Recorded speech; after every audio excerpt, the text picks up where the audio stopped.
Boa tarde, Felipe. Boa tarde a todos que estão nos acompanhando. Filipão, tá frio aí no estúdio, hein? Aqui esfria, mas em Brasília nunca, né? A gente tem sempre Jamais. notícia quente Inclusive, por aí. neste momento está acontecendo a coletiva do relator da reforma tributária. Ele teve uma reunião anterior ali na hora do almoço com algumas lideranças e enquanto a gente está batendo papo aqui, o relator também está fazendo uma coletiva. E é uma coletiva até diferente, tá, gente? É uma coletiva que tem que participar por Zoom. Então, quem tiver interessado nem vai conseguir acompanhar, porque é meio que fechado ali. Mas devemos ter aí novas informações nas próximas horas sobre a questão da construção aí do relatório. Mas vamos lá, O vamos Eric, bater o papo aqui o sobre Eric, ele os últimos cenários e mandou. acontecimentos. Pois é, até permanecendo um pouquinho nesse assunto que você tocou, o relator Celso Sabino ele fez uma apresentação preliminar ali para algumas lideranças do que seria o texto a ser apresentado para colocar em votação. Queria saber o que você conseguiu visualizar disso, quais seriam os pontos principais que você destacaria dessa proposta já modificada, né? O que chama atenção? É interessante a gente chamar a atenção que está nos acompanhando, que a gente ainda está num processo muito longo aí de discussão. O texto preliminar foi apresentado ali no último dia 13 de julho, antes do recesso parlamentar. De lá para cá já sofreu bastantes mudanças e o relator vai avançando nas conversas, vai avançando tanto com a turma do governo, com o Paulo Guedes, como com a turma aqui do Congresso, e essa vai ser a primeira reunião que o Sabino, que é o relator, vai ter com as demais lideranças partidárias. E o que tem me preocupado, Felipe, é nem o que tem sido colocado, tirado da proposta. É a falta ainda de um acordo com a turma dos estados e municípios. A gente tem mantido conversa com a Concepaz, que é quem representa os secretários executivos dos estados. Há uma preocupação muito grande por parte desses entes, estados e municípios, porque com a redução do imposto de renda, reduz também aquela questão dos fundos de participação municipais e estaduais. Resumindo para vocês, reduz a arrecadação dos estados e municípios que recebem esse recurso por parte desses fundos. Então, há essa preocupação e até o momento, Felipe, não se chegou a um meio termo, não se chegou ali a uma negociação que avançasse nesse ponto. E por que é importante?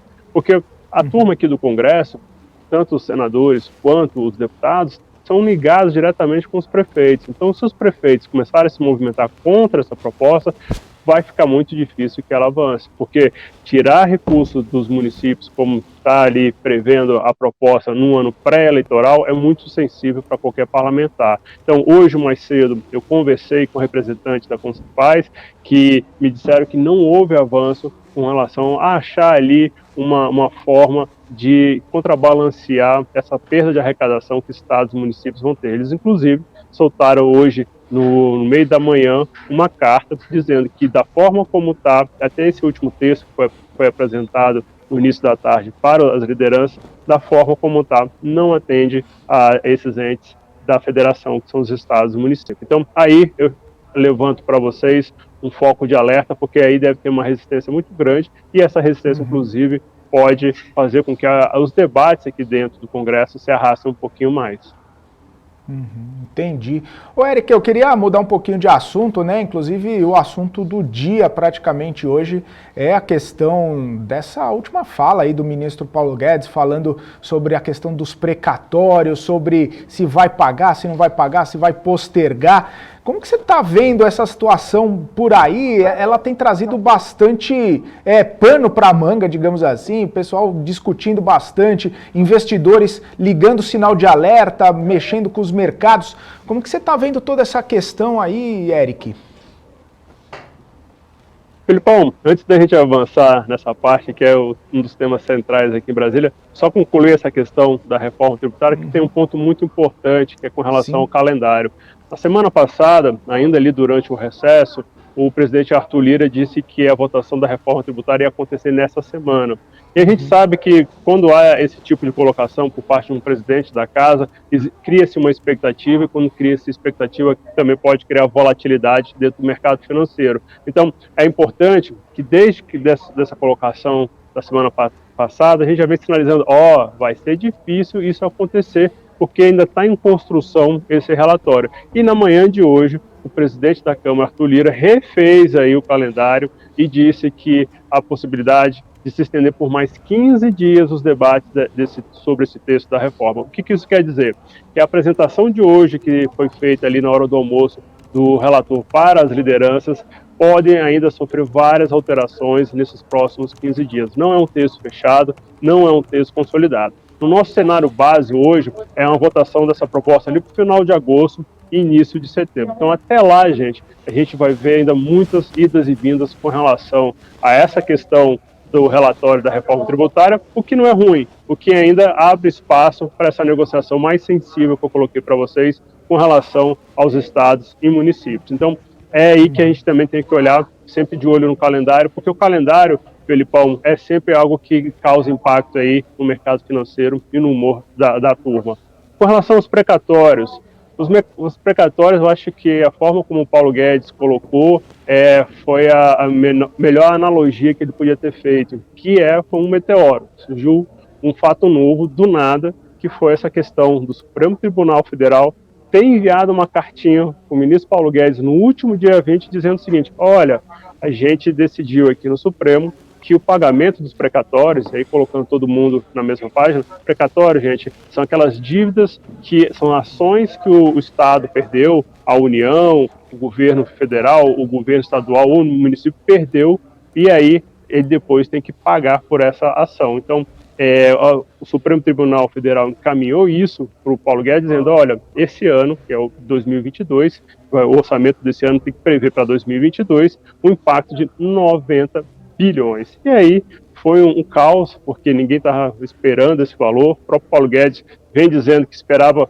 no máximo chegar a 57 bilhões, ele já estava trabalhando com essa estimativa.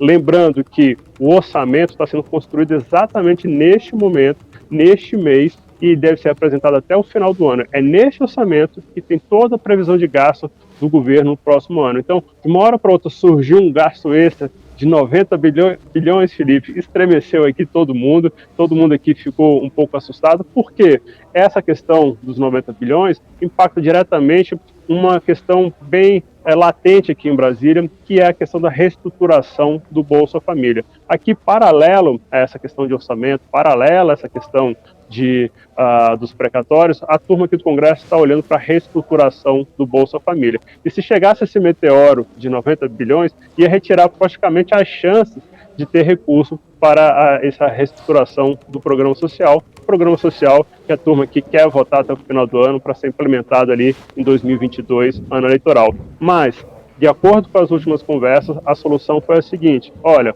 vamos pagar, mas vamos parcelar. Então, deve ser encaminhado nos próximos dias, nas próximas horas, uma PEC para mudar a Constituição, dizendo o seguinte: desses 90 bilhões, tudo que for ações pequenas, ações valendo até 60 mil reais, vai ser pago de imediato, vai ser pago ainda no próximo ano. Mas o que ultrapassar 60 milhões, o valor das ações de 60 milhões, o governo pretende pagar 15% inicialmente e dividir o restante em 9 anos, em 9 parcelas anuais ao longo de 9 anos. Então, essa é a solução que está sendo construída. De certa forma, Felipão, o governo está empurrando essa bronca para os próximos governos, porque em 9 anos a gente vai passar pelo menos por 2 governos, e essa é a solução que o Paulo Guedes está tentando fazer com que aconteça aqui em Brasília para não ter esse impacto de 90 bilhões diretamente no orçamento de 2022. Então, é uma discussão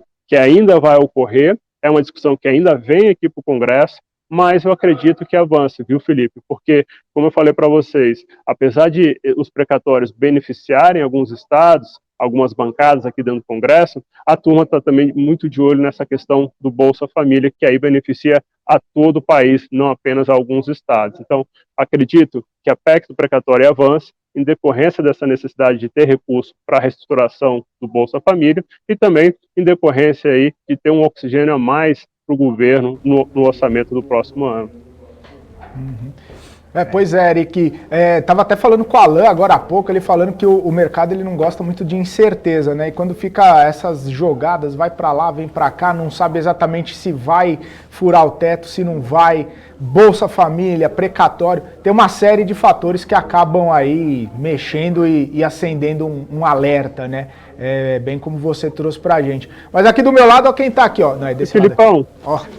Filipão, deixa eu só trazer para a turma de uma forma bastante didática por que a turma do mercado financeiro ficou ressabiada. Porque com a possibilidade desses 90 bilhões entrar no orçamento, aí o Bolsa Família ficaria sem recurso para o próximo ano. E aí começou a circular aqui em Brasília, Felipe, a possibilidade de falar assim, não, vamos furar o teto. Vou furar o teto, a gente banca o Bolsa Família furando o teto, e aí não tem nenhum problema. A gente acomoda o impacto desse meteoro no orçamento, e a gente, ao mesmo tempo, consegue recurso para esse programa social, que tem uma ligação, logicamente, política e eleitoral. Então, foi por isso que, nessas últimas horas, houve muito barulho aqui de Brasília, muito boato. Inclusive, Felipe, ontem, no final da noite, quando teve uma reunião no Palácio do Planalto com alguns ministros, o presidente da Câmara, o presidente do Senado, para discutir o esboço dessa PEC dos precatórios, o que circulou aqui em Brasília, Felipe, foi que eles estavam discutindo a PEC do fura-teto do Bolsa Família. A sorte foi que o mercado já estava fechado, porque se esse boato se for lá no meio da tarde, você já viu o que ia causar aí no humor dos investidores. Isso aí. Agora eu ia falar para você que ao meu lado aqui, ó, Daniel Morales tem uma pergunta para você. Morales, olha aí, hein? Eric DK está conosco, fique à vontade. Oi, Eric, tudo bem? Boa tarde para você. Tudo bem, Dani? Como é que estão as coisas aí? Tenho acompanhado o seu painel, viu? Sempre antes de entrar aqui, eu acompanho o seu painel. Esse painel tá muito chique, a BMC tá ficando muito chique, né? Ô, Eric, aproveitando que você estava falando aí, eu queria falar agora da privatização dos Correios, né? Ontem o ministro das Comunicações falou sobre a privatização, meio que, nossa, precisamos privatizar urgente. O que a gente pode tirar de conclusão sobre isso? Pois é, Dani, o que está acontecendo? O governo está correndo agora contra o tempo. Por quê? Existem várias etapas para a privatização do Correio.